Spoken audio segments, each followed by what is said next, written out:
Not Marco says, can you explain the Holy Spirit Inspiration Doctrine? I struggle with understanding why God did not rewrite controversial Bible passages. I know I'm only a man, and I seek to understand. All right, not Marco. This question is apparently not for Marco, but let me start with what your second part of your statement here. I struggle with understanding why God did not rewrite controversial Bible passages. Let me point to Jesus's teachings and look at it as a parallel. Look at Jesus in the Gospels.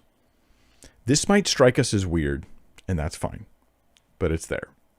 Jesus brought controversial and difficult teachings, and it seems clear that he did it on purpose as a way of vetting the crowd.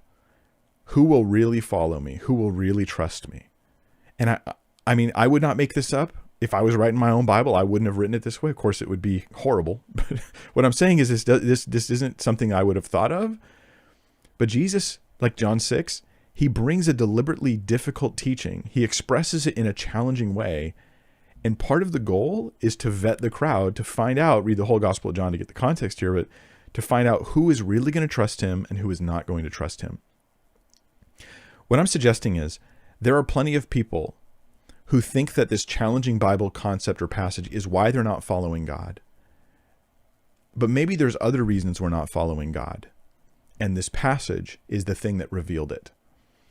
I think that this happens plenty of times because two people encounter the same passage and one says, you know what, Lord, I trust you. And the other one says, I hate you. I hate Christianity. I hate the Bible. I reject it. It's disgusting to me now. And you're like, well, different people encounter the same thing and respond differently. There's something going on there that's not just about the thing. So I think Jesus did this, and it's possible that God's doing this too.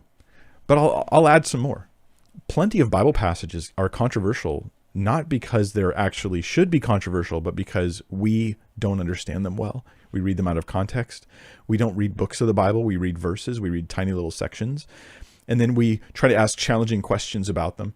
And that we create the controversy in some cases. What's not controversial according to the Bible is that God is the judge of the earth and that that's a good and right thing. And that when he brings judgment, it's man that's problematic and God who is making it right.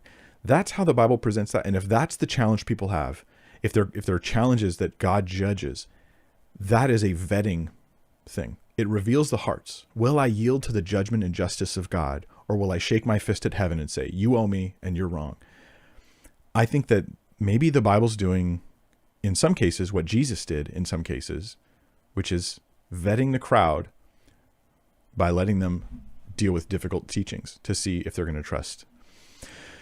I think that sometimes is what happens. Can I explain the Holy Spirit Inspiration Doctrine? The idea that if we try to keep it, the simpler we keep it, the easier this is that men, as it says in the scriptures, right, that men were moved by God when they wrote.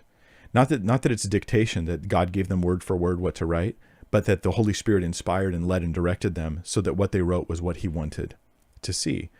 I mean, that's it. So that we look at the eventual work and we go, wow, this isn't just from you, right? No prophecy was from some private person, from private interpretation, as one translation puts it in 1 Peter, but rather men were moved of God, moved of the Holy Spirit to write what they wrote, and it's trustworthy and reliable. It's inspired. It's not just from man, it's from God.